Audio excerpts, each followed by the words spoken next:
Ladies and gentlemen, welcome once again to Winsport. We are on the third back of a back-to-back-to-back between these two teams, and SAIT Athletics and the ACAC are pleased to have your support during the ACAC's 61st season.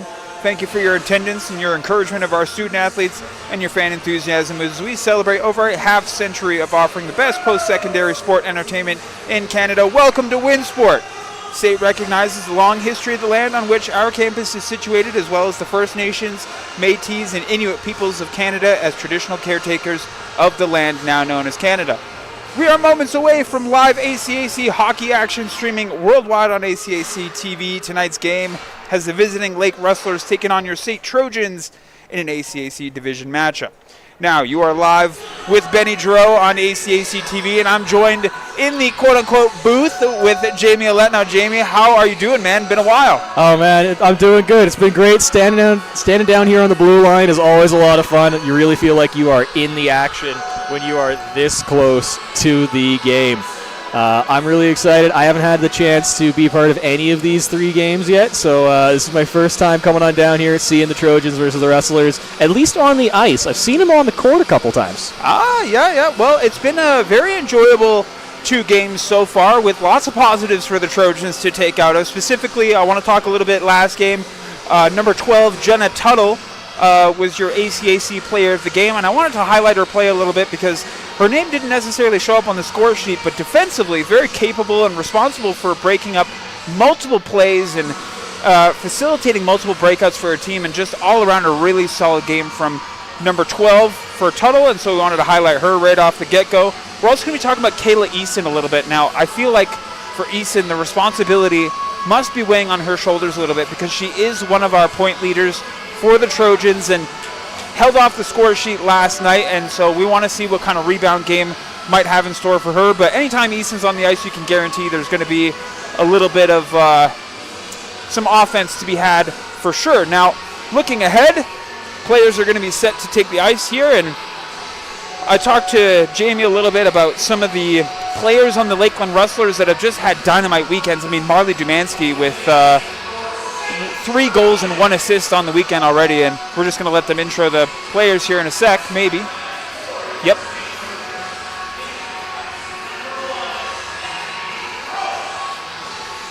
Stephanie Gross announced as the starting goaltender. Gross was pulled in 43 of 46 saves in what was a very impressive showing for her. Yeah, I mean, 43 stop shot, that's great for any goaltender.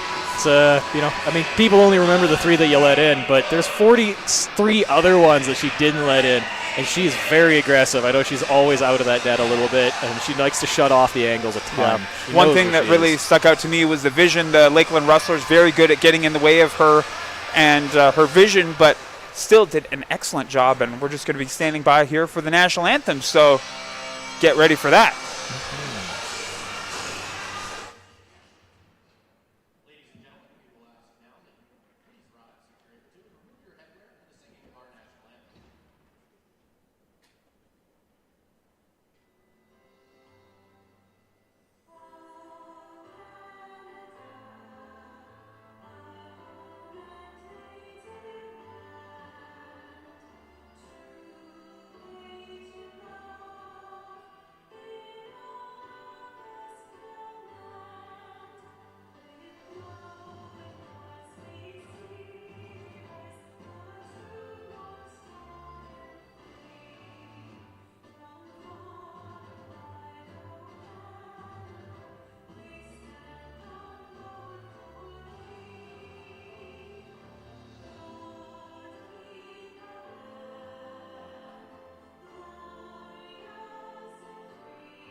Well, the end of the anthem signifies the start of the hockey game, and we're going to go through our starting goaltenders. In net, the aforementioned 5'5" Stephanie Gross, who plays a lot bigger than she looks down there. She pulled in a .930 save percentage last game and pretty much par for the course as far as Trojans goalies are concerned. We are never spoiled, or we're always spoiled for talent in that position.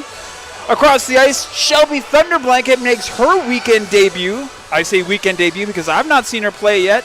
What a very nice thing for the Rustlers coach to have. You have access to 3 different goaltenders, all with multiple wins on the season. Shelby comes in winning 2 games so far. Her fellow counterparts, Shea Camphog, has 6. Paige Fisher has 5, so always nice to have multiple goalies on the win sheet. And we are lined up for this face-off, and we're ready to go. Face-off is going to go the way of the Rustlers right off the bat, and gaining the line and firing it in is Mann.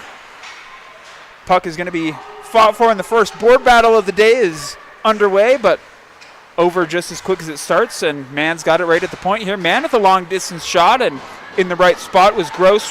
She makes her first save of the night, and if last night is any indication, it'll be the first of many. But you know, Jamie, goaltending can win you games. And so for all the struggles that SAIT may or may not be facing, the main positive still remains these ladies in net. Yeah, exactly. And you see her. She's just getting around. She's got some great movement going from post to post there. Keeping the puck in was Mann. She'll peel off for a change. Or pardon me, that's number 4. Yeah, that is Mann. Marley and Olivia playing together. I am just now clocking after 2 games that there are 2 players named Mann on the Rustlers. Must be sisters. So Olivia and Marley were out there together, 8 and 20. Yeah. Or sorry, 4 and 20. Nothing particular about those at all. Giacobo out on the ice with Cobley. It's a very nice defensive combo. And out on the ice is big number 25, Buziak. We want to keep an eye on her. Buziak is number 1 in goals in the ACAC Women's League with 11 so far. She also ranks number 1 in points with 18. Wow. Yeah, keep an eye on her, number 25. Wow. She almost has as many points as SAIT does as a team. Yeah, unfortunately so, but, talent cannot be denied in this situation. And McClurg under a little bit of pressure in the corner, but with an outlet to relieve the pressure was Kaposki, and a potential 2-on-1 unfolding here. Brewer's in with Roberts. Roberts with a long-distance shot, and that goes wide of the net, just missing the blocker side there. Pass out through center ice is picked off by Roberts, and she's looked great defensively so far. Brewer electing to let that puck go in. Pass from Buziak over to Lammers. Lammers has the wheels, but elects to just get that one deep. And on the ice, the aforementioned Kayla Eason. She's a bit of a spark plug for SAIT's offensive capabilities, and when she's on the ice, you got to make sure that your head is on a swivel for sure. She's so quick. So quick. She's one of the faster players on the team, 100%. And Sydney Holman, 2 games ago, had a goal and an assist against these Lakeland Rustlers. She was player of the game on Friday, and we want to see if she can continue that hot play. And obviously last night with a 3-0 result, we don't have many SAIT players to talk about in terms of stats, but they scored 3 on Friday. Yeah, in a 6-3 loss, sadly. But, those 3 goals, they did come pretty quick. They all came in the same period, right? That is right. They came quick, and maybe one of them was a little bit fluky, but that's what happens when you get to the puck to the net. And the story very much this weekend for SAIT has been maybe not shooting enough early in the game. So we want to see what kind of adjustments have been made by the team and coaching staff so far. Michaela Lowen there on the half wall gets it to Bolema. Bolema loses that puck to Brooklyn Saluski, who's also usually on the right side of the puck defensively, even as a forward. She's usually back helping out the team for sure. Mm-hmm. Assistant captain Mann out there. Mann's going to swap out. That came to Michaela Lowen at center ice, and she elects to get that one deep right on to Thunder Blanket. I'm going to say that name as many times as I can today. It's an awesome name. Yeah.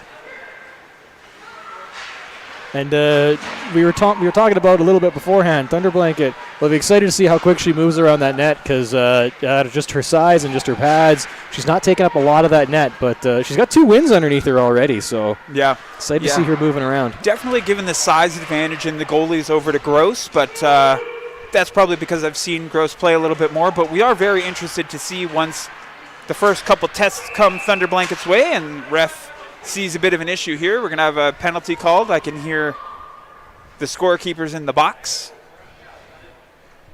Yeah, that is the one downside of being here on the blue line is we do lose a bit of sight line, especially when it's on the far side. But It looks like we're going to get our first SAIT power play coming up. Yeah, that's Alexa Cobley in the box. Referee potentially explaining the call to us right now. I think it was just in the corner, but either way, early SAIT power play, and out to take the face-off is Sydney Holman. We know she's accomplished offensively, and taking a bit of a trip there was number 14. I think that was Lily Roberts out there, who took a bit of a spill at the blue line. Puck fought for in the corner. That is a big player out there in number 6. What number do you see there, Jamie? Can you? I am trying to see through the glare and the crew. Number here. 19, Addison Urich. Yeah, she is tall in stature out there, and you can see she towers over a lot of the Trojans players. A nice pickoff there from Shaw. Hands that over to Jones, and Jones elects to get that one deep on the penalty kill, that is. Bit of a collision in the corner, and SAIT's able to come away with the puck. They got 4 players bustling out of the zone. Kaposki's going to work her way through center ice and fire that in deep into the opposite corner. Holman and Roberts are there to skate onto the puck. McGill elects to send the puck back to Hoppins. Hoppins had a goal 2 games ago. Yeah. Kaposki's going to try and keep this one at the line. She doesn't, but is able to maintain possession and feed Hoppins at her own blue line. Here's Holman now. Holman's going to start wheeling and dealing. There is a change going on, so we'll see if the Trojans can take advantage of this. Holman forced to the outside. She tries a sharp angle shot, and that ended up on net and jutted out to the corner. So I think that was a shot on net. We'll see if they are correct. Yeah, there we go. go. The commentator's never wrong. So first shot on net for SAIT about 5 minutes, 10 seconds into the game. Yeah.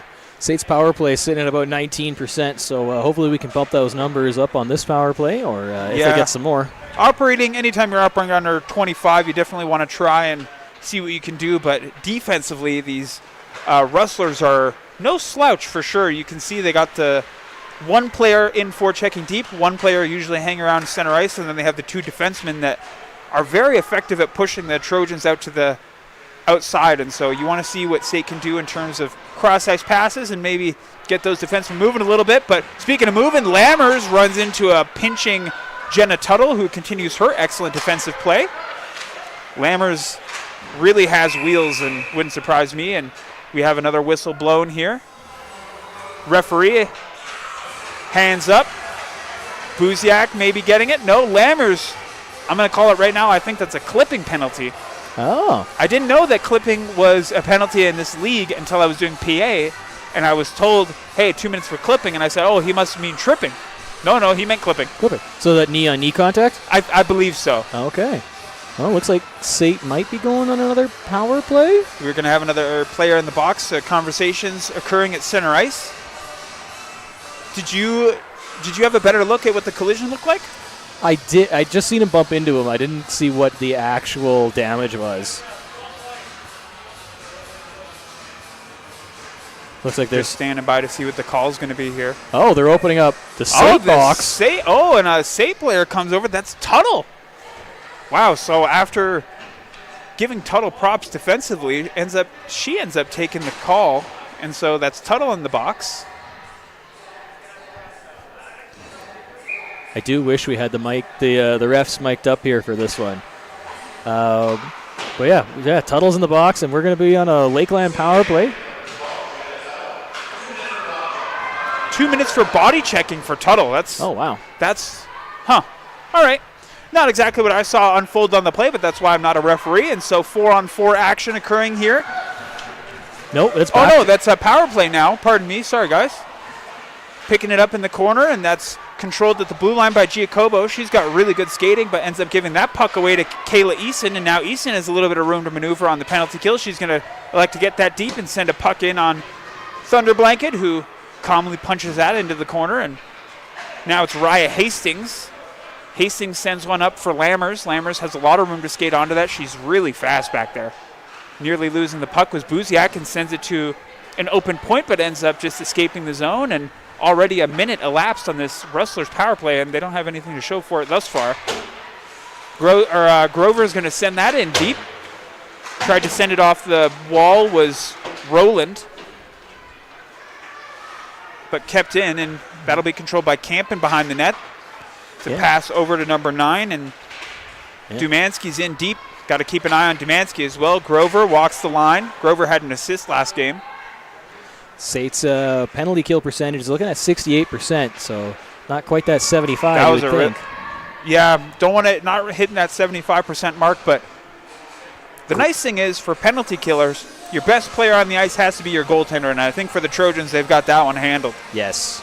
Yeah, just as we were discussing that, actually, Gross took a close in proximity shot to the chest and was able to swallow that for a rebound.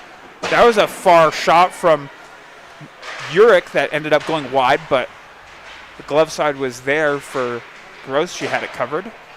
So Gross continues her play, but only faced 2 shots so far, I guess.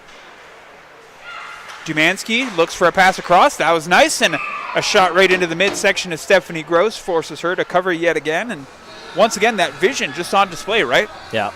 She's so quick to spin around there. Yeah, she definitely goes from post to post. And, yeah, we're just watching the SAIT penalty kill. They've been doing a great job. And they even got a shot off shorthanded, which is also really fun to see. Yeah, absolutely, especially when a lot of the conversation was kind of revolving around needing more shots on for the Trojans, and having 2 so far 8 minutes in is a good sign. I think they finished the first period with 4 shots last night, so anything more than that is going to be a success for the Trojans. Mm-hmm. Yeah, the Trojans right now, they are they're on an exact opposite streak right now. They have lost the last 6, but it looks like they've all been relatively. Oh no, I was going to say they've all been relatively close. Oh, here we go. Oh, in close and standing up tall was Gross in on a breakaway. She denies Addison Urich, who had a goal last game, and so she definitely has that scoring touch. But Gross up to the task and took that shot in the clavicle. It looked like. Right up in the net guard area there. Always a little bit of fun controversy to talk about the net guards. Yeah, I had another one come off yesterday. I was telling the broadcast about how many we saw pop off at the tournament. It's probably 2 or 3. And a deflected shot ends up behind Gross, but in the corner, not in the net. Mm-hmm. Puck goes off the boards and all the way down. Referee has seen enough and will call icing on that one. Well, great penalty kill there for SAIT Trojans. Back to even strength, and only 2 shots reported on that power play, so really solid for them. And Jenna Tuttle makes her way back onto the ice for another shift, and it looks like it's going to be Captain Esther Bolema in to take it against Saluski of the Rustlers. Bolema with a really clean win, and Chevalier tries a pirouette move that gets pinned down, but picking up the puck was Drummond. Drummond feeds that to an open wing over to Lowen. Drummond couldn't contain the puck bounce off the board. And now Rustlers are going to break out. They got 2 people through. Cobley gets it in deep, and Tuttle's there to intercept against Appel. Puck comes over to McGill in the zone, held at the line by Cobley. Cobley takes a look, fires a pass across, and that was not able to find the mark. I believe that was a pass over for Appel that just didn't find its home, and backhand shovel through center ice, and now McKinnon has a bit of a lane, and she elects to get that in deep as Tuttle and Chevalier are going to get off the ice, and on comes big number 24, Kayla Eason. Oh, and a ill-advised pass across puts Benjamin in, but Kayla Eason did an excellent job defensively to make sure she didn't get a shot off. Benjamin can really zip the puck. Yeah, totally denied, though, by Eason. Yep. Pile up under the net. Scrum in loose and close, and puck squirts out to the opposite side, and so no harm, no foul there. Puck comes to Jones at center ice, and this is definitely where Lakeland excels a little bit. They shut down the neutral zone quite well. It can be kind of tricky to get through.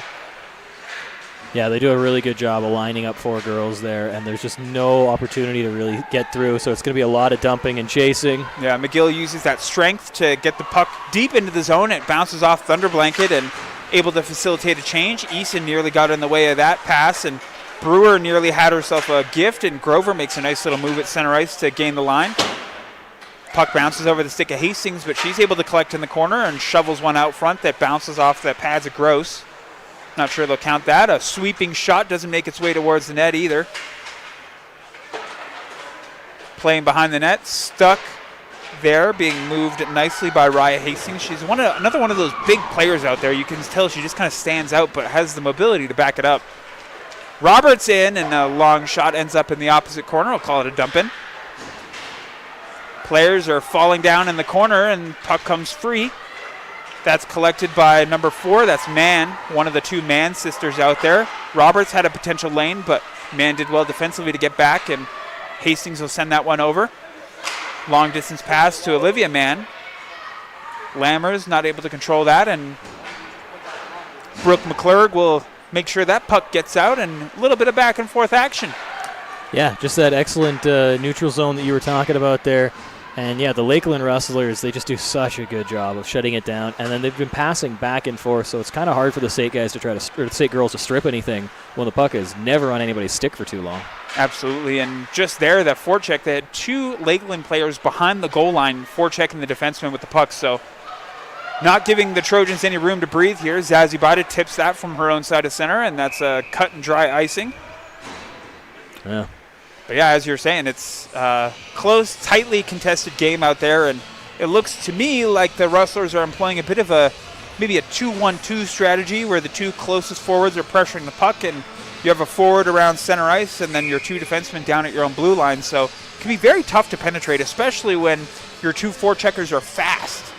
Yeah, they've been doing such a good job of getting in there deep, but then they're right back out to grab any opportunities when they do manage to get the puck away from the Trojan defenseman. Yeah, that's right. And puck controlled off the faceoff here in the corner, but after a misfired pass, bounces off the stick of Giacobo. She sends a no-look pass over to Campen.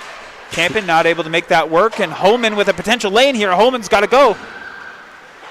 Doesn't make it in time. The puck's collected by the Rustlers, and a pass out front hits the stick of Aaliyah Drummond, and she's able to take advantage. She's going to make a move behind the net, comes out front and try to rotate and fire that 5-hole, but didn't have room there, and Addison Urich comes through. She's got Jones with her.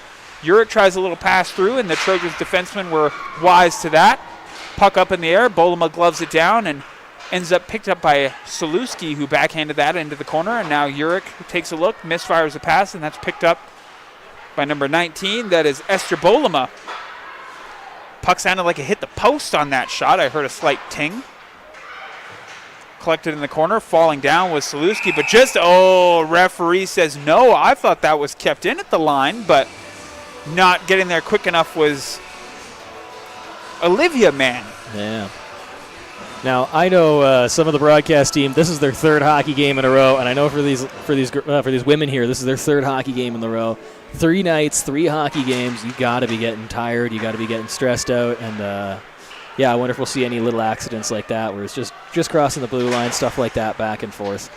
Yeah, it could be fatigue related, but both teams moving well so far, and coming out front with a shot with Saluski. The puck just came to her in the slot and forced to make another one of those reactionary saves I told you about. I mean, Gross has insane reflexes in close. Yeah, just flash the leather, grab that one out of the air, and you can just watch Gross. She's hyping up her team right now.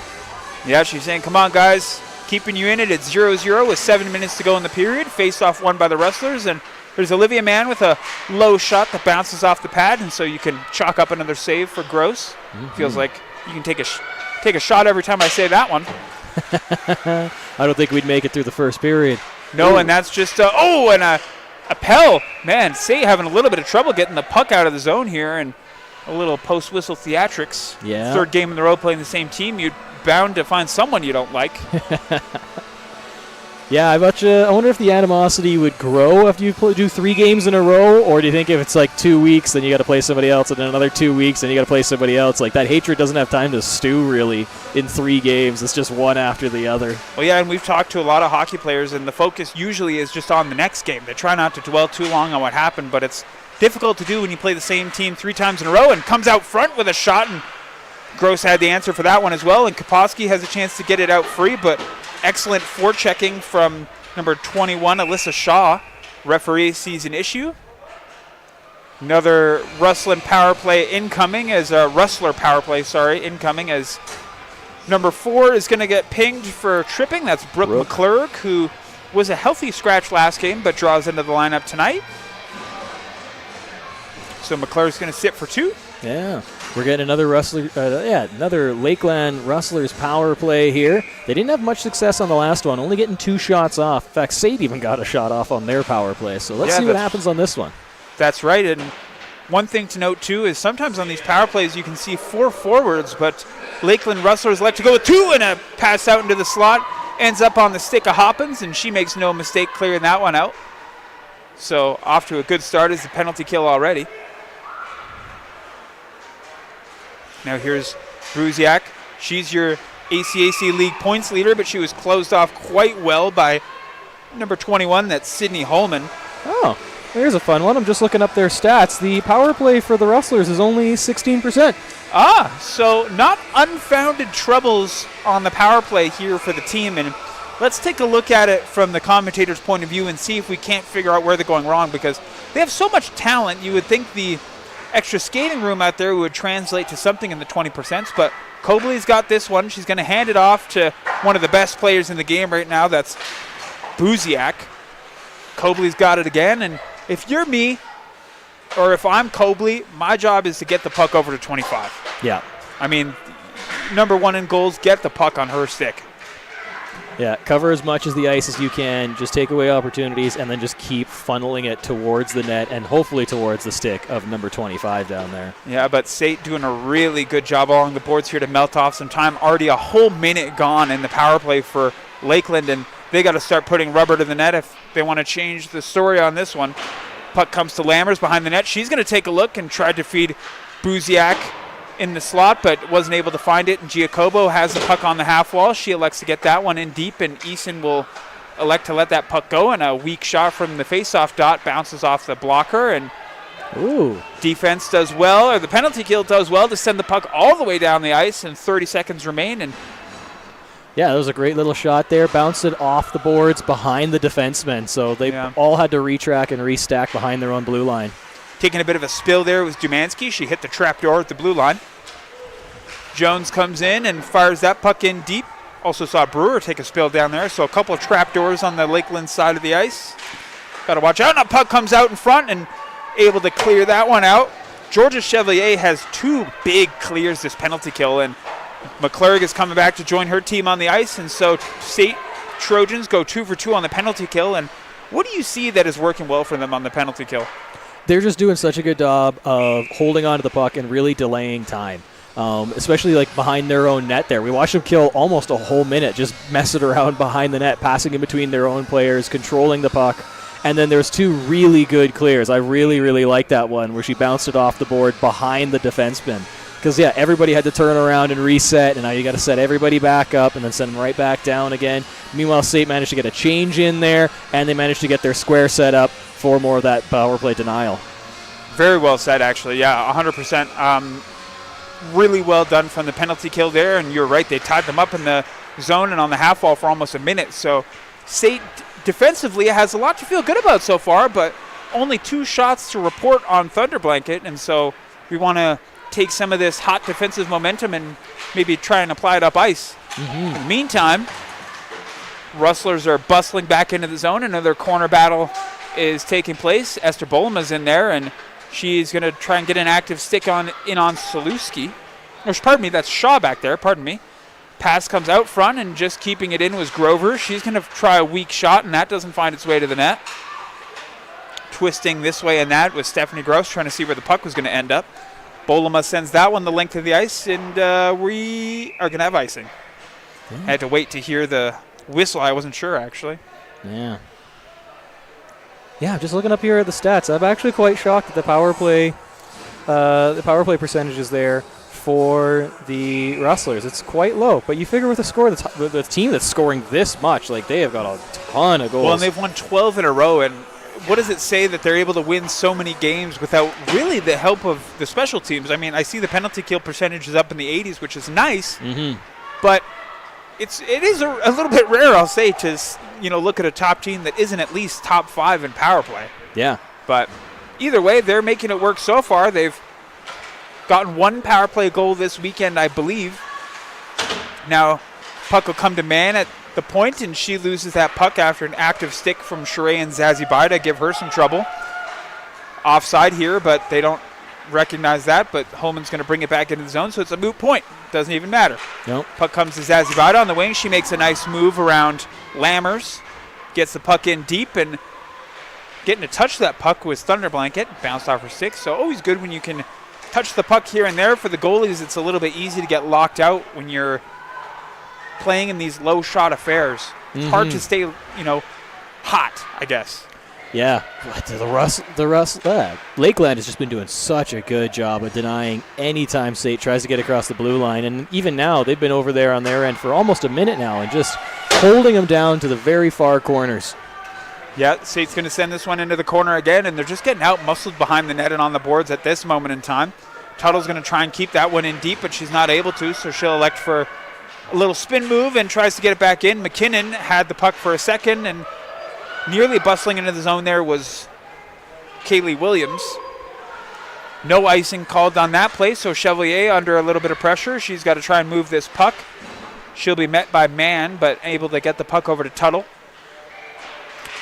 Just about a minute and 30 left in this period. Ooh, low shot from in close from Appel goes off the pad.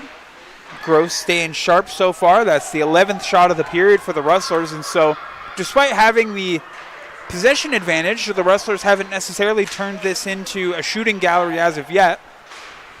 When you look at the shot difference, you could say it's a shooting gallery, but only 11 shots on means that defensively, SAIT's doing the right thing.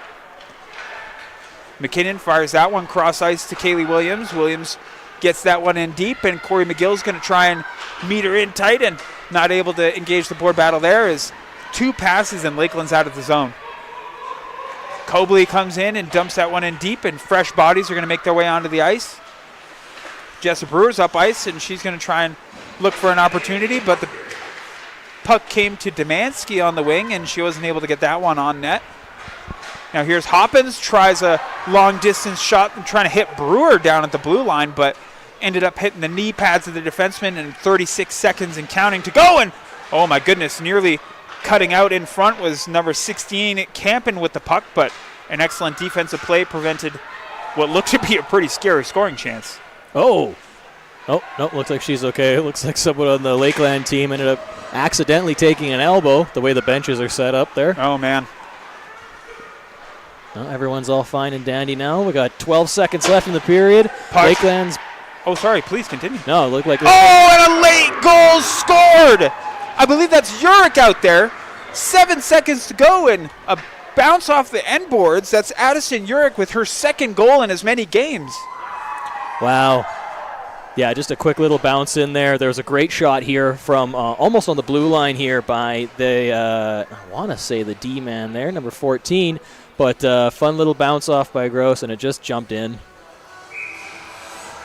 That puck, that will be Urick from number 14, Jones, and number 3, Grover. So Grover and Jones continue to rack up the points on the weekend, and that'll be the end of the period. So ultimately, a lot of positives to take out of that one from the Trojans. You held back this all-star offense for most of the period, and a bit of a lucky bounce ends up in the back of the net on Gross. And, well, Jamie, we'll step away, and we'll be back here on ACAC TV for the second period in about 15 minutes. Sounds good. Look forward to it.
Ladies and gentlemen, the second period is less than 2 minutes away. Benny Giroux back in the booth with Jamie Ouellette, and we're ready to cover the rest of this game. And a bit of a heartbreaker end to the first period. It's always a tough backbreaker when you get scored on in the last minute or so, and maybe even more so in the last 10 seconds as Urick took advantage of a funky bounce off the end wall and opened up the scoring here at Winsport. Here on this nice Sunday afternoon, I stopped outside and I can tell you it is still cold for sure, but the action heats up on the ice this evening, so we'll see which of these two teams can take advantage of the long change in the second period. Last night it was Lakeland who ended up with 3 in this period, and Shelby Thunderblanket, who faced 2 shots and didn't have a very active start to the game, but she's in net. And on the other end, it's Gross, who continues to build off of her body of work from last night as she finished with 43 saves in the second of these 3 games against the Lakeland Rustlers. And puck is dropped and we're back underway as play begins in the neutral zone, and Kaposki's able to tip that into the offensive zone for the Trojans, but immediately on to send it back the other way was Olivia Mann, and an attempted breakout here stopped by Kaposki, who opens up with a shot, and that was blocked in front. Now coming the other way is the Rustlers, is Urick, your goal scorer, and she's breaking in. A pass that bounces off of Gross ends up in the opposite corner, and a board battle will occur in the left side half wall, and an attempted pass to the point ends up into the Lakeland zone, so they'll go all the way down, and changes will begin to be facilitated on the side of the Trojans. In this second period, when there's a longer change, I think anytime you can get fresh bodies on, you got to do it, but you have to time it so that your offense isn't hurt by the change. And only 1 minute into this game so far, and not a lot of action to report. In fact, an icing call is maybe the perfect time to check in with Jamie if he's ready. Yeah, no, I'm definitely back. 1 minute out of this period here. Looks like I missed a single shot, but yeah, we were discussing, how difficult it can be when you give up a goal so late in the period. 7 seconds to go. Yeah. So hopefully things get restarted there. Hopefully they had some time with the coaches and just talk about it, because it is a bummer letting that one in there very late, but that isn't going to set the hopefully it doesn't set the tone for this period. You don't want it to come in feeling that you're down already. Yeah, and so far it doesn't look like it, but Urick, the goal scorer, in, and Campen tried to control that puck through center ice, and not center ice, but middle of the zone, and wasn't able to make that happen. SAIT also had a shot earlier there, but it doesn't look like the shot keepers are going to agree with me. But I saw a shot go through, so on my book, it's 3 saves for Thunderblanket. Hard pass across, bounces off the wall to Lammers. Lammers will feed that up to Cobley. Cobley's got that puck in deep. Coming around, Eason tried to block a pass, but another pass out into the slot ends up on the stick of Cobley at the point, who fires one, and it's tipped on and saved by Gross. And an attempted relay to the opposite point doesn't go that way, and Zazie Bida is the only player able to make it off for the Trojans, so potentially some tired defenders after what has been a marathon of games this weekend. Yeah. Diving to try and keep that in was Buziak, but just missing the puck. Wranglers once again doing a good job just keeping that puck all the way stuck down on the Trojans' ends. They just haven't been able, the Trojans haven't been able to get that puck out whatsoever. Whoops. Yeah, no, you're absolutely right, and so far the start to the period has been all Rustlers. Close in pass, just bounces off of Gross, who, as she has been for this weekend, is in good position to make the save. Yeah. You make your life as a goaltender easier if you can stay in front of the play and just have the puck bounce off of you. She's just got some great puck vision, and I'm always shocked by goaltenders there, because usually they got 3, 4, 5 people in front of them, and they're still managing to see this little teeny tiny black thing on a huge sheet of ice. Yeah, I mean, even from our vantage point, when it and a nice save as a curl out from number 15. That was Asha Petrie, curled and dragged her along the faceoff dot and fired one high blocker. But, yeah, you're absolutely right. It's times where even from this vantage point, I can't even see Gross, but Gross is able to see the puck. Yeah. Long clear, goes all the way down. It looks like this is going to be not an icing call. Ref's going to let that one go. I saw the whistle to the lips, but I guess they didn't see what they wanted. And a nice backhand move, and a shot goes off the lower pad of Thunderblanket, and that's easily the best save she's had to make this game. Now going the other way, Amaya Jones, the defenseman, and she sends a long shot that's punched away by the blocker of Gross, and the pace is starting to pick up here, but a long hit off the boards, and this one's probably going to go for icing, correct? Yeah. Sorry there, folks. I was a little late running on back. I had to do a drink run for all the broadcasting team here. If you folks haven't come on down to the Winsport Arena, it's an absolutely really cool facility. They got the 3 different hockey rinks here. Great, 4 different hockey rinks down here, I've been told. Wow, I've only seen 3 of them. But, yeah, great stadium seating down here. So if you get a chance, when we're back here in January, make sure you come on down and watch some Trojans hockey. Yeah, absolutely. It's one thing we haven't talked about. These 2 teams are ready for this holiday break for sure. Gross has the puck float to her, and she'll shut that down and slow things all the way down, and SAIT's able to facilitate a change, and on comes this big line here. You got Kaposki out there with Roberts and Brewer as well. Hoppins and full change from there. SAIT there. Bunch of fresh legs out there. I've been a big fan of Kaposki's play. She's usually on the right side of the puck, and as I say that, Kaposki's going to try and facilitate a breakout of her own, but only able to get the puck to the blue line, and referee has an issue with that. Incidental head contact. So number 12 looks like she might be headed to the box, and she is. So Paris Appel gets caught with incidental head contact, and 4 minutes into the game, the power play for SAIT is going to make their way back onto the ice. They are 0 for 1 today, I believe. Yep, 0 for 1. It's the second SAIT power play. It's going to be the first one of this period here. Yeah, they had their last power play shut down because they took their own penalty in the middle of it. So we'll see what SAIT can do here. You want to get control early. Puck's going to float to Eason. She's going to quarterback this and try to pass to Kaposki, but Kaposki was switching sides and not running into any trouble there, but letting the Rustlers player skate onto it first was Eason, who elects to play a little bit of defense here, and puck came right out to Asha Petrie in the slot, and she wasn't able to get a shot off, but SAIT's going to wind it up from their own end here. Hard pass across, and that goes off the board from Roberts. Roberts has the puck come right back to her, however. Roberts, one of the bigger SAIT players out there as well. She's tall and strong. She's going to send a pass over. Hits Kaposki at the face-off line, and that maybe was stick-checked on the release and ended up going high and wide, but the puck will come back to Kaposki on the half wall. She's going to curl and drag out, and a hard shot bounced off the shin pads of Roberts, who's a little ginger to skate back to the benches. She took quite the zinger from Kaposki. Ullman. Always sucks hitting your own player like that, especially when they have to go straight to the bench. Yeah, absolutely. It was a zinger from Kaposki that hit the shin pads of Roberts. Now SAIT fighting for the puck on their own end. 42 seconds and counting on the power play. Kaposki's got it, and she's got to try and make a move. Not necessarily a tape-to-tape pass, and I think this is where some of the trouble comes in for the Trojans, because you normally want to hit 1 or 2 passes and you're out, but one missed pass from Eason to Kaposki ends up with the puck in the Lakeland zone, but they're able to control. And Grover, nice try by Chevalier as she tried to knock down that Grover clear. Chevalier with the nice edge work as she pirouettes away from a check.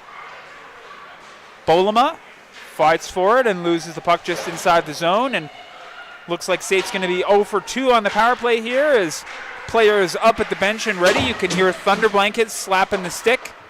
Grover tried to feed the player coming out of the box. That was Appel, and another whistle called, and offside, says the linesman. The puck will come just outside of the Trojan zone, so 0 for 2 on the power play.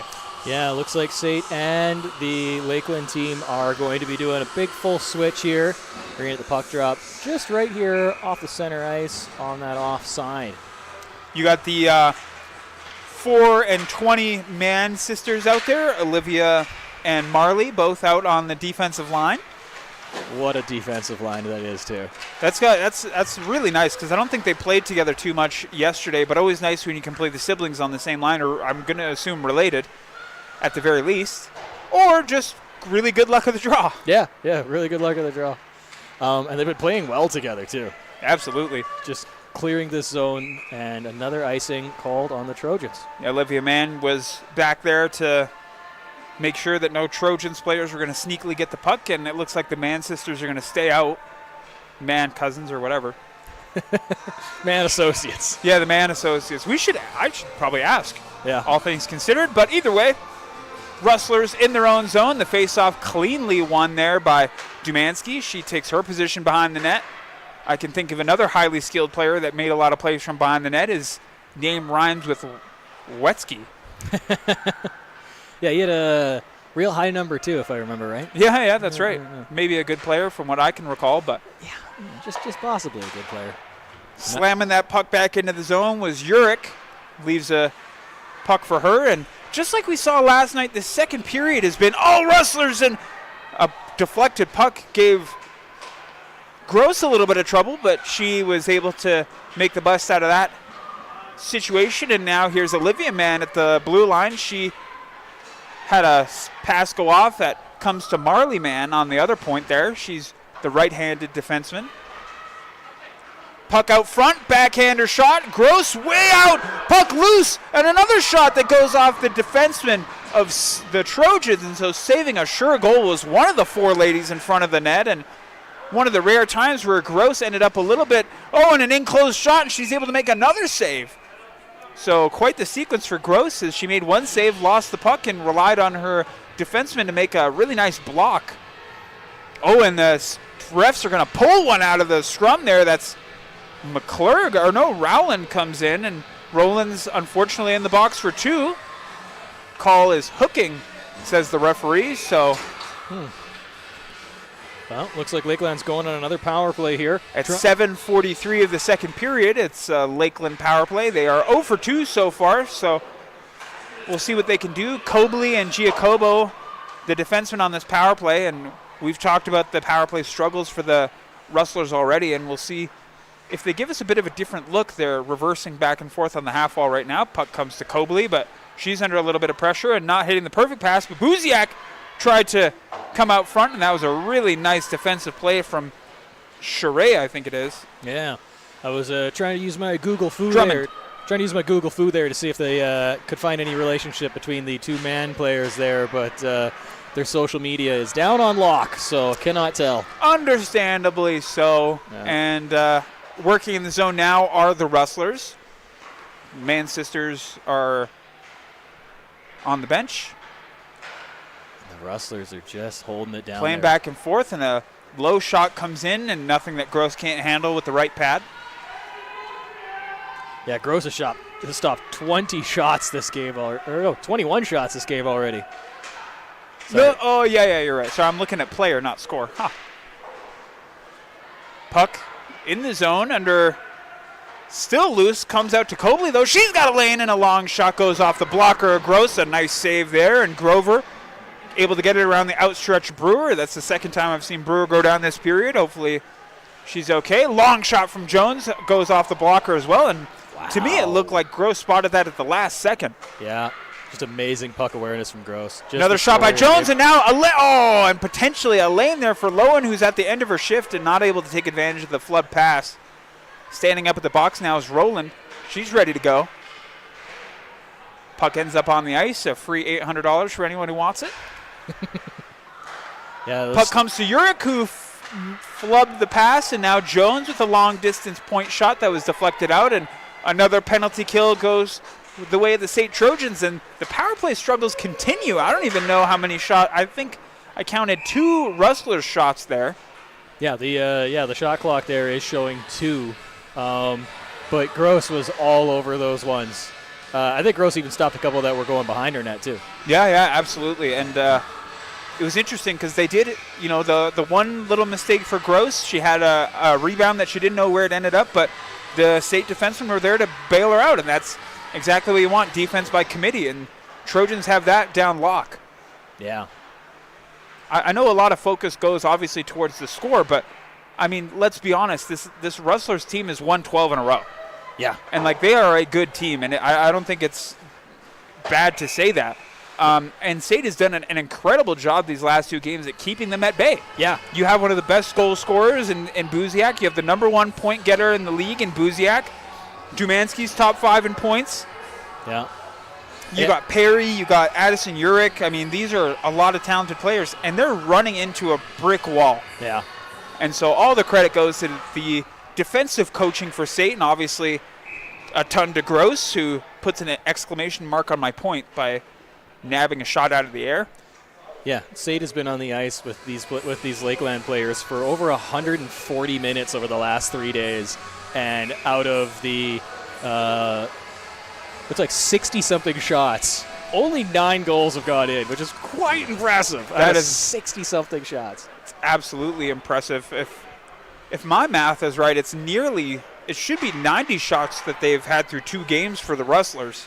Oh, I'm sorry. I didn't have the last game added on there. Oh, no, that's okay. I'm mostly thinking an in-close shot as well, and Gross up to the challenge again. Wow. I mean, this is what I'm saying. Like, the Trojans are so blessed in the goaltending position. I mean, even over there, you have a goalie on the bench who right now, Chelsea West, is top 10 for goals against average and has a 9.27 on a team that's 3-9 right now. That I mean, the SAIT goalies are unreal. Yeah. And they deserve to be celebrated for sure. And the defensemen here are no slouch, obviously. Yeah. Speaking of which, defenseman Eason, she's going to bustle through the zone and get a little bit of offense for the Trojans started. A shot is deflected off of Olivia Mann and gets sent all the way around to Petrie, but that puck wasn't able to find her. And now Benjamin is one-on-one with, Roland, who hits her up high, it looked like, but no call on the play. Yeah, maybe that's the thing the SAIT's got to do. Oh, no, there is a call on the play as the goalie heads to the bench, and a 6-on-5 opportunity, and a tipped shot ends up behind the net. That looked really good. Play called there, and looks like head contact, cross-checking, interference, take your pick. And over comes Rowland, who just spent 2 minutes in the box, and when your team is down by 1, it's not exactly what you want to be doing, but Roland, a little bit unhappy with the call, but show me a hockey player who's happy with the ref's decisions. There isn't one. Yeah. Well, just as we were saying before, these penalty kills for the SAIT has been on top of this game. This is going to be their third penalty kill for SAIT, and the D-men Over and, of course, Gross have just been doing such a good job of denying the opportunities because Lakeland's been getting them. Absolutely. Yeah, not really hurting for scoring opportunities, but they are hurting for goals as they've run into a hot goaltender here, and there's Buziak through center, and she fires a shot, and that's one of the cleanest looks I've seen Buziak have this weekend, and she ended up missing, and now Holman has got to put on the Jets. She's one-on-one with Giacobo. Giacobo takes her down and hard into the bench, or hard into the boards with Holman, and she's a little slow to get up. Well, glad to see her get up, though. Yeah, collected behind the net now. It's Raya Hastings. Hastings is another one of those speedy, strong players that Lakeland loves to have on their team. Hastings, uncontested through center ice, fires one off the shin pads of Chevalier, who did a good job defensively. And now there's Drummond, who went through the sticks and feet of 2 players, but loses the puck at the Lakeland blue line. And now it's Giacobo who's going to get it wound up in her own zone. Now, with a head of steam, fires a pass over, and defensively, Michaela Lowen did really well to get in the way there, but a cross-ice pass finds the Rustlers, and now in deep, and a backhand shot goes off the pads of Gross, and puck stays loose near her, but not running into any issues, and ref sees an issue with that play as a Lakeland Rustler ended up on top of Chevalier and an escort over. That is number, wait for it, that is number 9. Marley Dumansky, who has had a very successful weekend, by the way.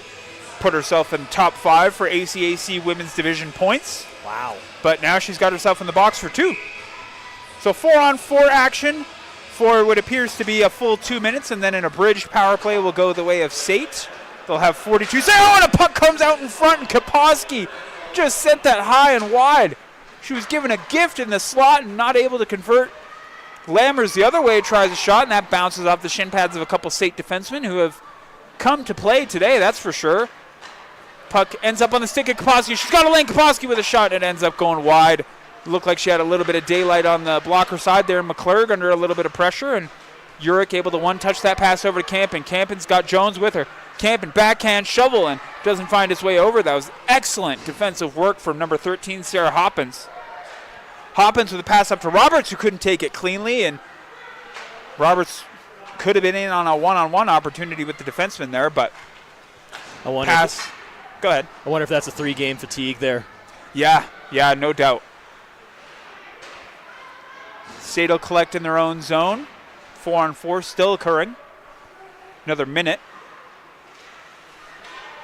Yeah, it looks like we're going to have a minute of 4-on-4, and then Lakeland's actually going to get the 30-second of power play because the SAIT power play was the SAIT penalty was for 4 minutes there. Oh, that's right. Yeah, no, it'll be an abridged power play for the Rustlers, and for them, that can be kind of annoying because even though it's abridged, it still counts as a full power play on your stats, and so if you don't score in those 30 seconds, it's not going to make your percentage look any better. No.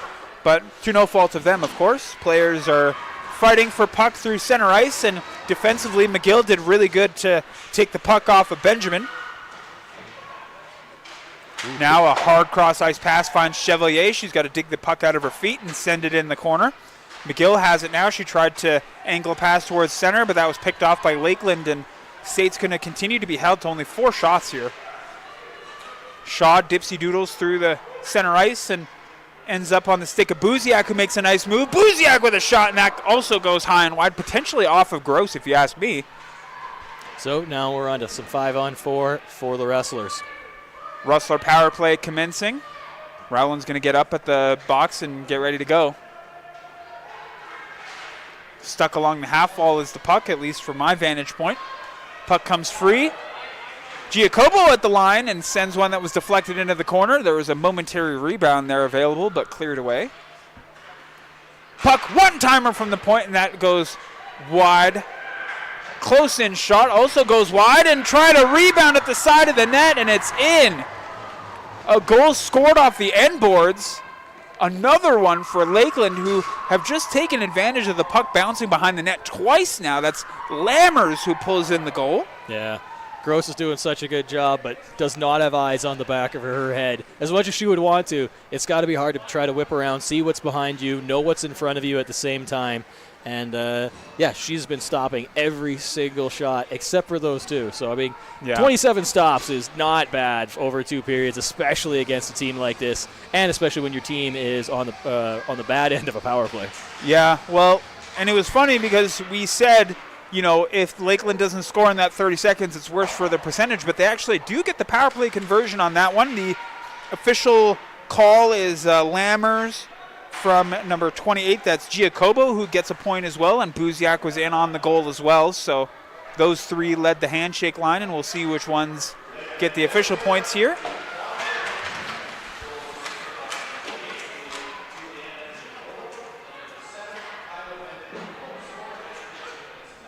Oh, that was actually just an assist to number 7. So that was Kyla Benjamin who got an assist in on that goal, and Benjamin continues her hot play this weekend and a crash into the boards for the Trojans player, but getting back up was McClurg, so no harm, no foul on that one. Pass tried to get out to center ice, and that's picked up by Marley Mann, who fired a along the ice shot that actually ended up on net, and Gross was forced to make a save. Tried to get around Benjamin there, but couldn't. Now here's Hoppins. She'll try an outlet pass, and that bounces off the stick of Charest. Here's Maya Charest. She's in. Maya Charest fires one, and that actually does end up on net. And so the 5th shot of the game for the SAIT Trojans. Bit of an outside wrister, but yeah, good to get it on net. Hey, it was a fun angle, and there's definitely opportunities for those kind of angles for getting rebounds. Yeah, that's very true. Yeah. And we've seen the Rustlers do exactly that. So, yeah. And to take this face-off, it's Marley Dumansky in against Kaposki, a battle of the 6s and 9s. That comes out to Marley Mann, who's out there with her defensive partner, Olivia Mann. No relation. Or relation. I don't know. We don't know. Puck comes to Eason.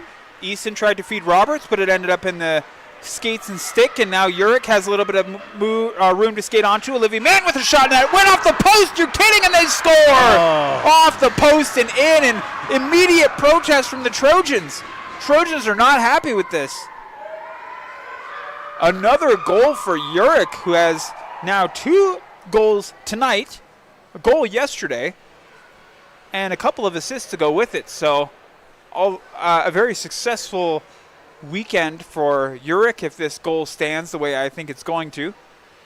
Not too sure what the issue may or may not be here. Let's see, there's some Zebra Bros, no relation to the new movie Zootopia coming out. They're having a discussion over here, and we're going to see what's going to happen because there was a lot of protests going down, and sadly they're on the other side of the ice from us. We're on the blue side. We're on the blue line, but we're on the blue line towards the Rustlers' goal here. Yeah, we're right beside the penalty box here at ice levels, so just out of earshot of the referees. After a conversation, it looks like the puck is not going to be dropped, actually.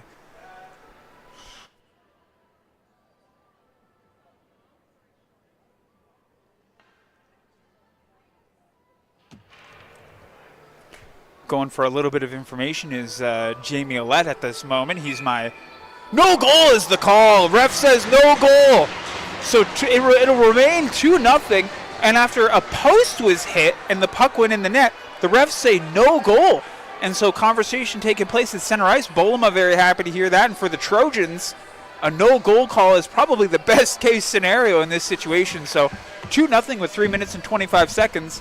And hopefully with a bit of extra information, as I made him my spy, Jamie Ouellette. Yeah, ran over there, and turns out, best we can guess here from the box crew over here, it was a kicked puck. Oh, a kicked puck into the net, and so the refs agree after a little conversation, and they are still conversating here, trying to figure out just who kicked the puck where and what have you. But the ref said no goal. I'm going to operate with that, and so for the Trojans, that should be a bit of a kick in the pants to say, hey, it could be 3-0 right now, and it's not.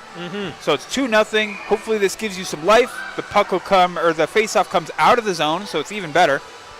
Referee trying to get the wingers to back up a little bit, and they do. Cobley gets that puck in deep, and looks like first one on it's going to be Chevalier. Yeah, SAIT there just got a little bit of an early Christmas present. Let's see what they can do with it. Chevalier fighting for it in the corner, and she's under heavy pressure from the Rustlers, who feel at home in these board battles for sure. Getting the puck on it was player got dumped at the blue line, but no call on the play. That was Tuttle, who took a bit of a spill, but that's okay.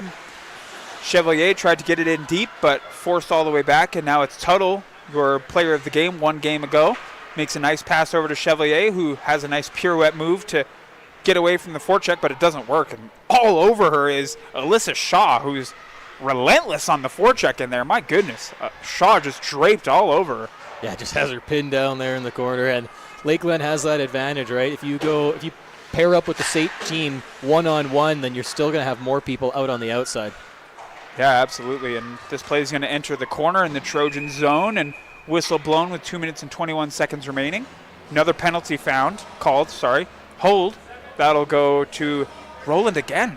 Oh. That is Charlie Rowland's. No. Incorrect. That's Jenna Tuttle who's in the box. And she's a big penalty killer. She's one of those defensemen that's responsible for the penalty kill record right now, and that's a tough player to have in the box. Yeah. Face-off won, though, by the Trojans. Hoppin's under a lot of pressure already from Urick. Urick controlling behind the net. She's going to take a look. Urick with a nice spin move, being watched by nobody, it looks like. That was actually McClurg on her, pardon me.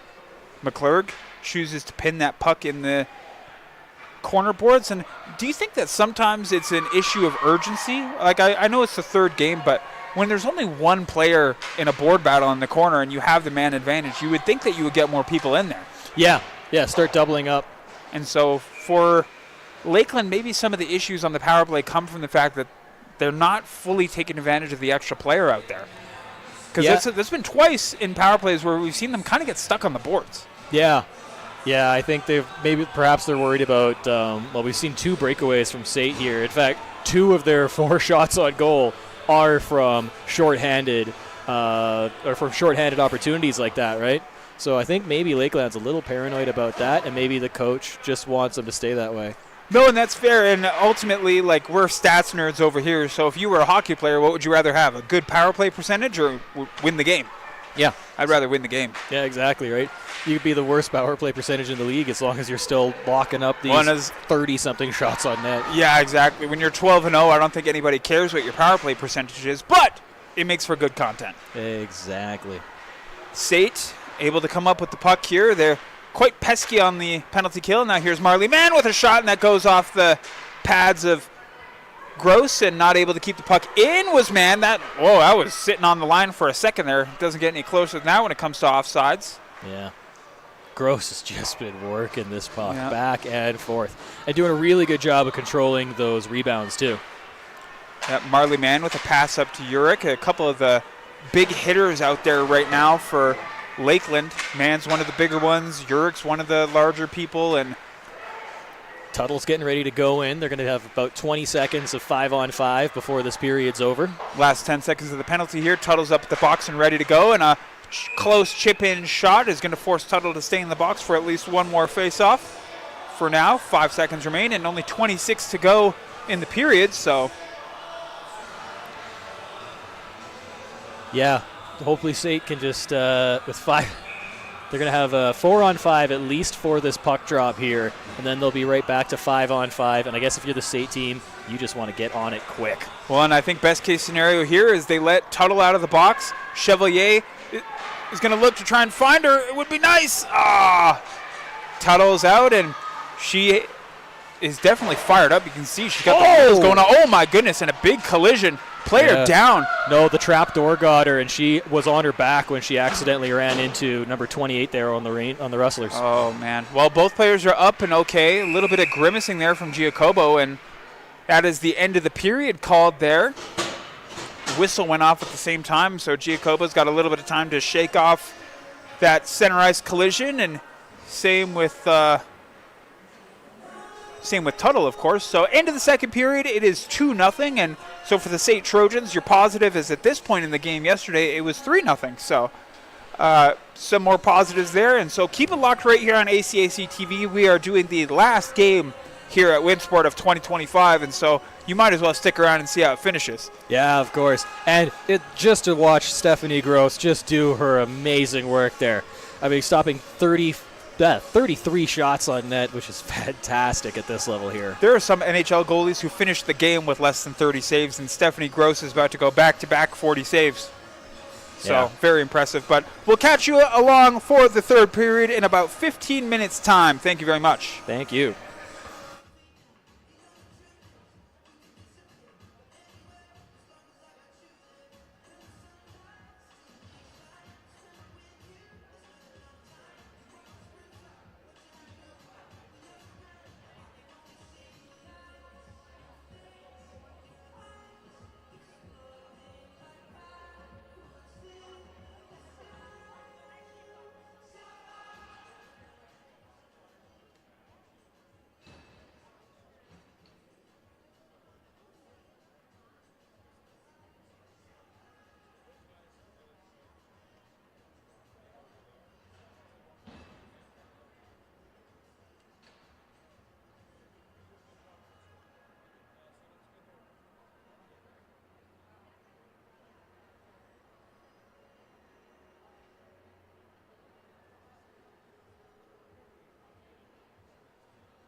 Alrighty, ladies and gentlemen, third period action here at Winsport is underway. The final period for these Trojans of the 2025 year. We'll see what the final 20 have in store for us. Why don't you give us your reaction post 40 minutes, Jamie? Post 40 minutes, we've seen a lot of action from Lakeland here, but, you know, we keep talking about it, but, yeah, Stephanie Gross has just been doing some amazing work, but also same with the rest of the SAIT D. They've just been doing a great job. You know, we keep hearing a lot from Brooke McClurg over there, and Jenna Tuttle, every time she gets the puck, is always dangerous still. Yeah, absolutely. It's been quite the start for Lakeland, but in front of a very surmountable mountain here are the Trojans, only down by 2 here so far, and penalty called, so that may put a wrench in the comeback plans of the Trojans here so far. We'll see which player may or may not be getting the boot. That looks to be number 22 or 21. That's Sydney Holman, your player of the game 2 games ago with a goal and an assist. She's in the box. Another one of those speedy penalty killers for the Trojans, so kind of a shame to have her in the box, but out comes Brewer along with Roberts. Roberts in to take the face-off. Didn't see what she ended up in there for. Body checking, I believe. Oh, okay. Making a move in is Buziak, and she sends a high shot off the goaltender, and Gross has to start. Oh, and a one-timer, and a Buziak breaks through. Buziak scores, and it's 3-0.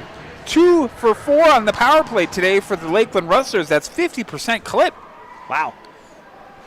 A bit of a far cry away from the 20% or so we saw online, and one of the better players in the league gets it done with the man advantage, and I would struggle to find a person to be surprised by that. Buziak has been finding ways to get it done all season so far. Yeah. And not to take anything away from Stephanie Gross, it was another, I think, almost behind-the-net shot again. Yeah, pass came from behind the net, and Buziak was able to lay into one, and another one-timer from behind the net. Gross has the answer for that. Must be hard as a goalie sometimes when you, especially if the offending team just seems to find that way to get on in, right? Sometimes you see goalies who just can't stop a 5-hole, and apparently this one here is just Gross just doesn't have eyes on the back of her head, like I said earlier. Yeah, and in terms of things that can be wrong with your game, I think not having eyes in the back of your head is a good answer, and in close with Thunder Blanket had the answer for that one, pardon me. Pass out front, doesn't hit the right sticks, and Buziak has a puck to skate onto, but she runs into a couple good sticks from the Trojans, and their defense is able to send them the other way, and here's McKinnon with the puck. McKinnon has McGill with her, but they're going to elect to get the puck in deep for a change.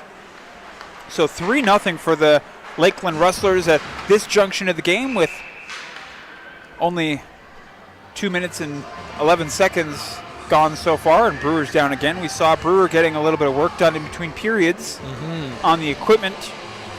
So we'll see if she's feeling any better. Yeah. Actually, in between periods, I went and talked to some of the teammates over there, and it turns out that the man line there, 420 line, are cousins. Oh, okay. Okay, so not sisters, the cousins. Yeah. Cousins are currently not out there at the moment. We have Amia Jones out there with Grover. Grover, a very capable point man for sure. Grover, almost on cue, gets that puck in deeper, but Eason has a little bit of room to skate onto it and gets the puck past Petrie.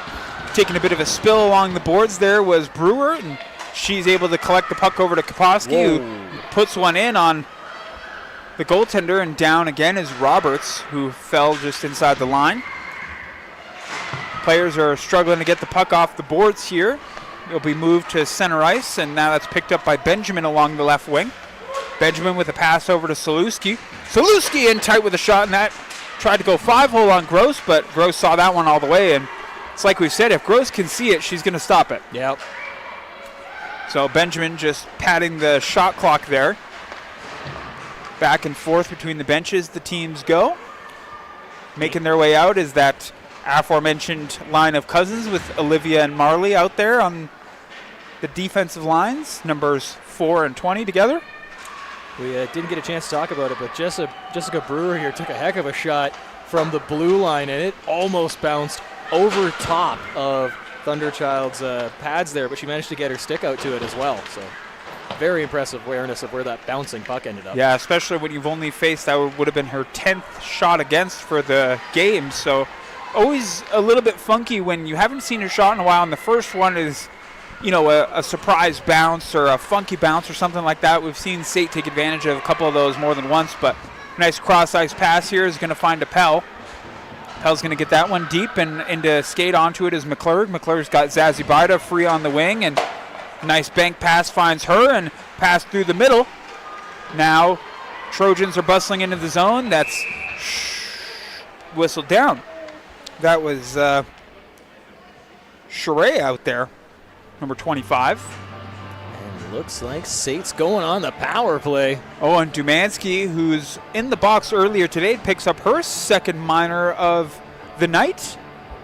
That is a cross-checking penalty going towards Dumansky. So refs keeping a lid on things here. Another 2 minutes with which to work. SAIT, on paper, does have the better power play. Kaposki with a long-range shot, and Thunder Blanket's forced to cover that from distance. We'll see if the work for Thunder Blanket won't pick up in the third period. We've seen SAIT kind of put together some good shifts in the third for all three of these games, and third period is very much their period, or at least they feel. Yeah, they were just, we've seen them there on the bench. The whole bench just has been very good at lighting up every single time there's been a good shot. There's definitely not a lack of morale on the SAIT's team, that's for sure. No, absolutely, and power play underway here. Sydney Holman, who served that minor penalty earlier in the game, is out there, and she's looking to make good on her mistake. Puck comes back to Eason, and keep an eye on her with a long shot, and that doesn't find its way to the net. But it's recovered nicely by the Trojans, which is good, but they throw it all the way around, and Cobley's going to backhand shovel that. And it goes all the way down as the puck skips over Easton's stick. And a bit of a collision there as Saluski went down and used the tip of her blade to trip down Holman. Neither referee caught that one, but I sure did. Yeah. Sneaky little trip. Offside the call there. I'm not sure if it's the fact that we're on the fourth arena here at Winsport, or perhaps it's the big changing weather. If you don't live in Calgary, you don't quite experience the -20 last night to it was a high of +2 today. Yeah, that would explain why my brain feels like it's swollen a little bit. Yeah, that would make sense. I was talking to a Zamboni driver. Apparently, it is absolute heck to try to keep this ice at a good condition with such wild temperature changes. I can only imagine. In comes Bolema. She's going to bustle in. She makes a move around two players. Sends a pass over to Brewer. Brewer under some pressure. She's got to make a pass, and she does over to Chevalier. Chevalier holds. She's just gliding there for a moment and trying to make a decision on what to do. The puck comes over. Hoppins tried a nice shot through, and Williams had an opportunity to tip that on net. Cross-ice pass doesn't find its intended target, and player goes flying along the half-boards, and SAIT's able to maintain possession here as Chevalier had a chance to fight for that puck, but ended up just letting Grover slam it down the ice. And so with the remaining 12 seconds, SAIT's going to try and take the zone here. Williams tried to backhand feed through and is just going to take that chance to get the puck in deep, and that will spell the end of the power play. So for Lakeland, that penalty kill remains flawless, and SAIT continues to have a little bit of struggles here on the power play so far. Now Marley Dumansky, who's had a successful weekend, is bustling into the zone, and she's got a player with her, and pass down. Dumansky's got it behind the net. She tries a backhand shovel that doesn't find the target, but is picked up by the Rustlers all the same. Mann with a shot from the point. That's Olivia Mann, who feeds it over to Marley. Marley with a long shot, and that doesn't find its target either. Mann Cousins are trading shots at the point. Puck comes out. There's Benjamin fighting for it along the half wall and not able to come up with it. Now it's a 2-on-2 the other way. Holman's got Williams with her, tries to pass out. That actually ends up hitting Thunder Blanket, and she'll cover. So a lot was made at the beginning of the game. We thought Thunderbird would have to move a little bit more aggressively or trying to offset the fact that she seems to be a little bit smaller in net, but hasn't really ran into too many opportunities. She's had some close calls, but has had the answer on all of them. So yeah. In SAIT, just a little bit of praise here for SAIT. They have been using the boards. They've been passing to themselves. They've been passing to their players. They've really been using the boards to their advantage. They haven't been able to capitalize on any of these really neat little board plays, but it's been fun watching them. Player down as well. Down was Giacobo. She's injured on the play, and the referees see a penalty on it, and so we'll see what player gets called over. Maybe a body check on Giacobo, who's struggling to get to her feet right now, and into the box goes Brooke Zazibida. So Zazibida with a bit of a toss of the stick, a little unhappy with the call there.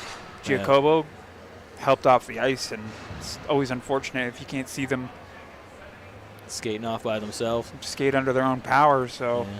Thunder Blanket there did an absolutely amazing job. We did mention the slight smaller frame, but wow, is she quick coming out of that net. Yeah, absolutely. As soon as the call was made, she was on her way over, and so this power play, which seems to be finding its footing here in the last period of the 2025 season, we'll see what they have for us as puck bounces off the stick of Buziak and kept in at the line. That's Grover, who did well to keep it in, and Jones is out there with her, and Charest, the ever penalty kill pest, is out there trying to make their life difficult. They'll pass back and forth around her, and puck will come over, still controlled by the Rustlers behind the net.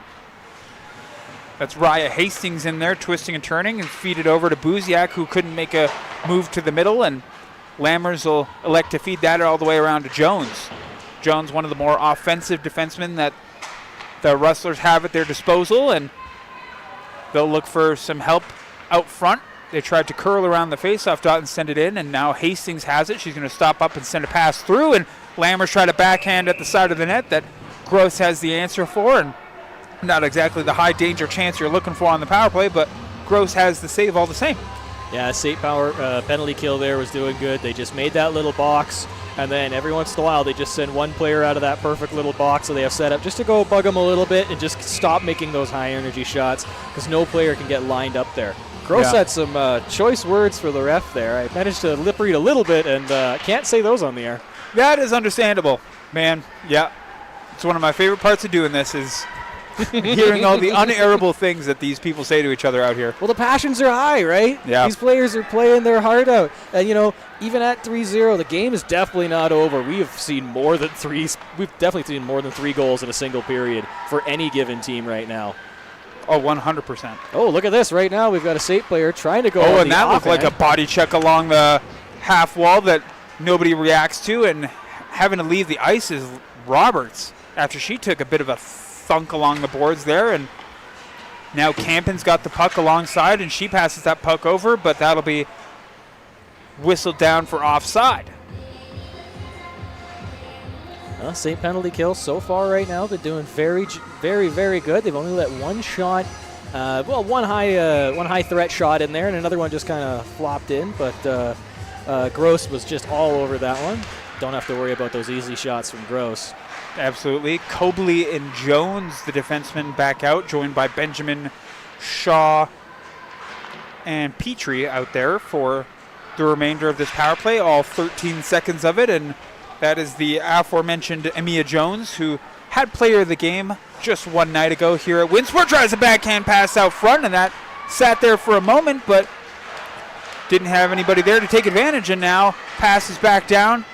Here's Petrie with it. She's in the corner. Tried one out front again, and that'll be picked up. And Zazibida, who is just sitting in the box, takes center ice and dumps it down.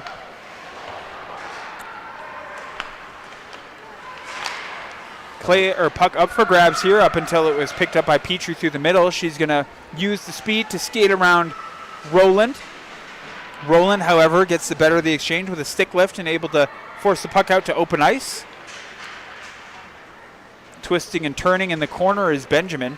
Benjamin going to go for a skate, pass it over to Olivia Mann with a shot, and that just goes wide, and it's going to end up on the stick of Grover. So coaching staff splitting up the pairing of the two mans. Olivia there struggling to keep it in, but it does end up back in the SAIT Trojan zone, and Charlie Rowland's there to pick it up. Pass out front, and that ends up off the pads of Stephanie Gross. Yeah, Stephanie Gross, great reaction there. Got the pads up. Also had their stick there in front of it as well. And just great heads-up plays back and forth. Looks like we've got Zazibida. And the pass was to Drummond, who is going off for a change. And now she's forced to stay on with the oncoming Lakeland Rustlers in. And that pass missed everybody Now it's fed over to Drummond again, and Drummond, who's dog-tired on this shift, has to get off, and the puck will get in deep, and some fresh SAIT bodies will come out, but the Lakeland Rustlers are going to take full advantage of that. Pass over to Hinton with a shot from distance, and that ends up in the glove of Gross, and ding, ding, ding. It's the 40th shot on net for Gross, who's made 37 saves. That is absolutely shocking. There are some NHL goaltenders who can't make 37 saves in a game. And we're watching the shifts get shorter and shorter for both of these teams here, and that's got to be. They've been playing close to 90 minutes of hockey. That was tipped through from the skate of Buziak, who somehow always manages to make the offensive work sing, and she's got this great edge work to top it off as well. And Buziak gets that one deep, and it'll be picked up by number 3. That's Georgia Chevalier, who moved the puck over to Williams. Williams with the head of speed and ran into Cobley and ends up in a mess in the corner there. Lakeland gets the better of that exchange as they're able to find one. Buziak in, shoots, and a nice save, but it trickles in, and Buziak on the breakaway gets another. 4-0 for the Rustlers. Oh. The best player right now in the league gets it done again. Yeah. Gross had that too, just couldn't quite stop it from bouncing over top of her equipment there. Yeah, the 42nd shot of the game finds its way past Gross for the 4th time, but not due to a lack of effort, and Chevalier is on the ice here. She's the 6th person on and has a bit of an issue and wanted to talk to the ref about it. She'll get off the ice. Kaposki out there to take the draw, and she loses that one. Yeah. In to skate onto it was Lammers. She sends that one around, but it's skated onto by Roberts, and now Roberts has Brewer up high. Brewer gloves it down, and now a one-on-one opportunity. Brewer with a move attempted to the inside, but Lakeland defensively was there, and now here's Buziak again. Buziak, nice move, backhander! Oh, and a call made on McClurg. McClurg, I thought, did well defensively against Buziak, but ends up taking the call, and that is going to be hooking, if I'm correct. Yeah, it looks like that was hooking there. The linesman calling it out. Yeah, so SAIT is going to go on the penalty kill once again. There's just about 8 minutes left in this period. And yeah, 2 of those 8 minutes are going to be 5-on-4 for Lakeland. Now, there is a shorthanded goal on the board for the Trojans this weekend already, and so Jessa Brewer was your recipient of a shorthanded chance, and yeah, we'd love to see the Trojans get back to that, of course. Yeah, almost a third of their shots on net have been shorthanded. That is correct. Yeah. So there might be an opportunity for SAIT here. Who knows? Yeah, puck will come to Easton on the corner, or feeds it all the way around, and Olivia Mann is out there with her cousin, Marley Mann.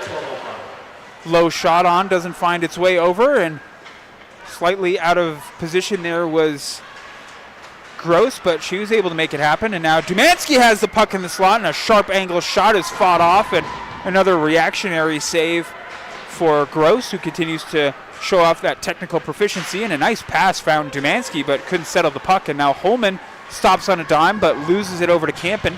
Campen of the Rustlers is pushing in through the corner. She's going to stop and pass that over. Backhand shovel doesn't find its way to the correct player, and Roland's just going to load up and slam that puck down the ice, and McClurg anxiously waiting in the box. Nose pressed up against the glass. Here comes Olivia Mann. She fires one in deep.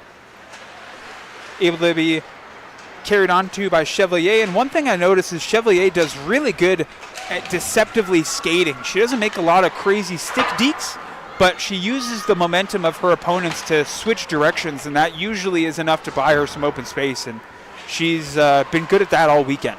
Yeah, we've seen a lot of fun little pirouettes, fun little instant stops and changes of speed there.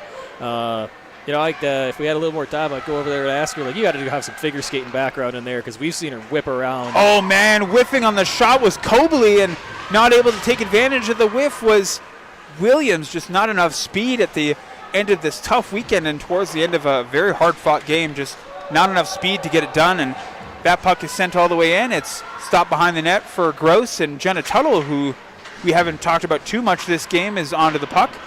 She tried a clear that found its way over to Grover, but Michaela Lowen did well to contain that puck and make sure that it got out. Tuttle tried to glove that one down, but it ends up going out of play, and it'll be called with only 1 second left. So McClurg got those anxious feet waiting to get back out onto the ice. There's 6 minutes left in this game. SAIT's down by 4, but you know how hockey goes. 1 minute one goal every 2 minutes, and then you're back in it. So if you're SAIT, you got to take it one shift at a time. Fighting off that check was done well by the SAIT defenseman, and poking the puck to the corner is Gross. Yeah. Puck will come out, just held in at the line there. Actually, it was not. The ref makes the correct call there, as I was pretty sure I saw the puck escape the line. We do have the distinct advantage of calling it from literally on the blue line. Yeah. There ain't no linesman can call it like me. Like, even if I stand right here, it's like, they should ask me. That is true. That's a good point. I do have the perfect view for offsides, but McClurg in. She's fresh off. Tries to defensively get in the way there. And oh, my goodness, a high shot from Hinton ends up taking it in the chest, and she did well to cover that one, as she has done all game. Yeah, Stephanie Gross has been so good at staying in front of that puck. Eason comes out for her team. Eason's one of those players that we have highlighted no matter what game it is, because she can make stuff happen. Out there with McKinnon, McGill's out there as well, and joined by Williams again. Williams has good speed, so we'll see if this quintet of Trojans players can get it done here. McGill lifts a puck off the glass that the referee had to dodge out of the way of. Puck comes to Grover. Grover runs into a mass of bodies, and puck is loose down in the Trojan zone. A backhand shovel to nobody finds its way to the Rustlers. Grover sends that puck down, a pass out in front. Hinton has it, tried another pass out in front, switching to the forehand, and wow, Olivia Mann had a close-in shot there that bounced off the glove of Gross. She obviously couldn't contain it, but made the save nonetheless. Yeah. I know my man Ben here, he's been seeing these jerseys the whole time, but I do love the red and white jerseys from the SAIT Trojans. It's fantastic. It's a great look. I still prefer their black jerseys a little bit, but Lakeland with these the gold and the yellow, the green and the yellow with the pinstriping that's on their elbows and the shin pads, real nice. They're a very well dressed team out there for sure, and they play well to back it up. Yeah. So there's no doubt about that. They at this junction have won 12 in a row, and I mean, what can you even say about that? That's dominance at a level that we don't really see at other levels of hockey for sure. So unprecedented run for these Lakeland Rustlers, this team of very talented ladies. Yeah, absolutely amazing talent out there. Puck will get sent all the way out. That's picked up by Big Buziak. Puck was lost, however, and Eason is in with Zazibida. Now with a backhand move through, and the puck is loose, and they score! Zazibida was in there with Eason. And we said from the get-go, we highlighted Eason in the pregame, that every time Eason's on the ice, something good can happen for these Trojans. Every time. Wow, that is number 22 leading the way. That's Zazibida with the goal from Eason and Sheree. Oh, my goodness. Oh, man. And it's great to see the Trojans bench. They just light it up like they are having a great time. And you know what? They only need one goal every 2 minutes. They're still on point. There it is. 4 minutes to go. Point. Down by 3. Oh, I thought they were down by 3 before. Now they're down by 3. So now it's a goal every minute and a half. But that's okay. That's okay. Really well done there. And just a scramble out in front of Shelby Thunderblanket, who after 14 shots has finally been solved. Lakeland, however, hoping to line up their own response as Grover keeps it in at the right point, and a shot goes off of a shin pad and a potential 3-on-2 if they hurry. Here's Sydney Holman. She's in. Holman sends it out behind the net. Just lost the puck there momentarily, and now it's collected by Grover. Again, Grover's got Dumansky with her. Dumansky does well to stay outside. There's a long distance shot, and they score! What a response! From the blue line. From behind the blue line. From behind the blue line, a long distance zinger finds its way through, and yeah, just a little shin height saucer. Wow, that was made it all the way Grover who was going for a dump in and scored that. Yeah, I wonder if that was actually a shot on net, or do you think that was a dump in that just kind of went rogue? I think she meant to dump it in onto Gross and just slightly out of position maybe, or just a backbreaker of a goal to give up for SAIT. You get on the board, and Lakeland was hungry for that response, and they definitely got one. So Shaw in on the lane, and Bolema able to work that free to an open wing, and Drummond, who's under a little bit of pressure.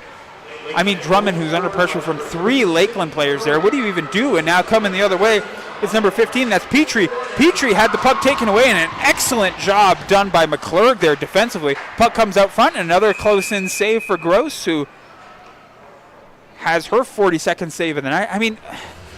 This might be a hot take, but I feel like when a goalie gets into the 40 save area, you can start to forgive some of the goals that they let in, right? Where it's like, okay, Lakeland scored 5 goals, but they scored 5 goals on 47 shots. Yep. I don't know how to do the math on save percentage, but it's got to be high. That is above 900, and if you're a goaltender, that's all you're looking for. Yeah. Give your team a chance to get in there, but the talent level of this Lakeland Rustlers team is. Puck came out front there, and nearly getting another one was Kaposki. Yeah, it looks like that was blocked almost by a face mask. Yeah, Kaposki sends that over to an open wing. Roberts with the lane and a shot, and that gets blocked, unfortunately, and that'll end up in the corner. It looked like Roberts had a lane on that one. Now skating over. Eason tried to get that one deep, and it bounced off the stick of Olivia Mann, and she's able to get a pass out. Brewer does a nice little spin and pass there, but Kaposki has to tip that into the zone because she's at the end of her shift and needs a change. So 2 minutes and 12 seconds remain in this game. Saluski works to get that one deep, and Eason will pick it up and fires it over. Appel does well to contain the puck, but it's over to Williams, who has a little bit of a lane. She's under some pressure from Cobley and ends up in the corner. Tries to pass out front, and that's collected and held by Shelby Thunderblanket, who's seen more than enough in that scenario. Yeah, I think if SAIT does want to get a couple more in here, they only got 2 minutes left, but if they want to squeak another one in, I think it's just going to be just start dumping that net. Get 3 or 4 girls in front of it if you can, and just start whacking at it. Got to crash the net here late in the game, absolutely, and the face-off will go the way of the Lakeland Rustlers, but in at the point, able to keep it in for a second, but here's Buziak. Buziak in a 3-on-1 opportunity. Buziak has Lammers with her. She tries a low shot in the rebound. Not sitting well for Lammers, and you can chalk it up to a great save from Stephanie Gross on one of the best players in the league right now. Yeah, it's got to feel good for Gross. Yeah, staring down number 25, who's that ACAC points leader. Chevalier now under some pressure in her own zone. Stick handling behind the net was McGill, who worked to get it back to Chevalier, and a couple very capable skaters out there right now for the Trojans. Now McKinnon comes in. McKinnon tried to move through the wickets of number 14, but Amia Jones did well to stand her up at the line, and now the puck goes all the way down the other side. Pass out front, and a bunch shot from in close doesn't find its target, as it looked to be a nice opportunity for the Rustlers, and the final minute of play here has arrived, and not only is it the final minute of play, but this upcoming holiday break will be a welcome one for these two teams who have played their hearts out over the weekend. Yeah. Sadly, this does mean it's the last minute of play for the SAIT Trojans women's team for this season. Yeah, that is correct. Final 35 seconds here, and we know that they're going to play hard all the way to the end, and now Dumansky is going to come in and try and add to her lead, and whips one off the stick of Sarah Hoppins. And a one-timer out in front, another beautiful, and it just, they score again. Camping this time is Johnny on the spot, as Gross made a couple of stops, but ended up just going 5-hole, and they're pouring it on late. Yeah, Gross there stopped 3 shots, and the 4th one made it in. There was 3 Rustlers there around her. Yeah, Gross has taken 50 shots. That is absolutely ridiculous, and she's done such a good job of stopping the ones that she has. Stopping 44 shots is astronomical. If you're Gross, where are you going to make the team take you for dinner? Because they owe you dinner. Yeah, 100%. Beers are on the team for sure. Low shot in there as Thunderblanket has a couple final stops to make, and the time will expire on this game here. But ladies and gentlemen, your final score the Lakeland Rustlers 6 and your SAIT Trojans 1. We ask that you do stay tuned to the conclusion of tonight's stream as we have the presentation of the ACAC players of the game right around the corner. And for that, we will be handing it over to the public address announcer and then popping back on for a little post-game. So we will be standing by shortly for that. And you know what? We can basically pick one ourselves right now if you want to while they just line up and do handshakes and stuff. Well, I mean, if I was picking it for the Trojans, it's pretty obvious. We've been talking about her who are the you entire picking, right? game. Yeah. That's gross for sure. Zazie Bado with the goal, however, for the Trojans. Yep. She would be another pick of mine. Yep. I would have to give it to Buziak. Buziak had a very good goal, or a very good game for the Rustlers, and she was responsible for setting up a couple of the plays, and that would be one of my picks. I would also maybe even go with Grover, who had that long-distance goal as well. Grover was really solid on the back end this weekend, so a couple of choices for players of the game. I thought Hoppins, number 13, had a fantastic defensive game. Yeah. She wasn't on the wrong side of the puck too often either. No. And then another one that we ended up seeing a lot for SAIT was Tuttle. Tuttle had that a lot, too. Just such a good on the penalty kill. Tuttle was great, absolutely. And so these teams will line up for player of the game, and that'll be about the time that we settle down and be quiet for a moment, but not yet. No, we're not quite ready to keep it down to ourselves. Well, this has been an absolutely blast working with you, Ben. Yeah. And then, just working here at Winsport has also been a lot of fun. They've been very gracious in helping us out and just letting us set up and do this wonderful hockey down here. Yeah, I mean, talk about a life-changing experience for me. From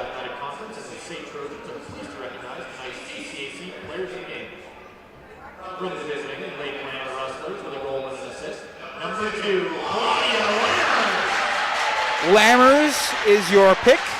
Claudia Lammers, number 2 for the Lakeland Rustlers, gets player of the game with a goal and an assist, in case you didn't hear public address announcer. He'll be popping on for the SAIT Trojans player of the game now. And from your SAIT Trojans, with the goal, number 22, Zazie Bida gets the player of the game, and we mentioned her right off the get-go as she did an excellent job this game, and the picks there were we did call out one of the picks. I was wrong on my Rustlers pick, but I do agree with that one. I think I think that's an excellent choice, and man, just as Jamie was saying, as we reach the end here, we won't be back on until January. What an experience. I mean, I picked up my first hockey game here with Jamie at the start of the semester, and that's when we were watching, what are they called, the practice games. We watched a practice game, and we got to watch the SAIT Trojans, or the SAIT women's team.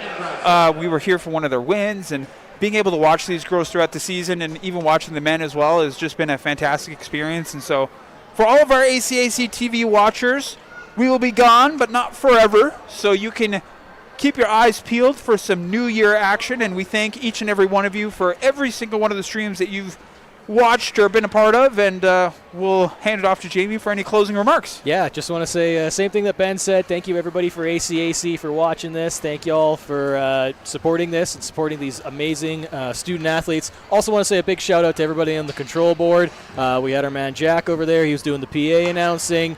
And, thanks, everybody who was part of this, and we look forward to seeing you guys in the new year.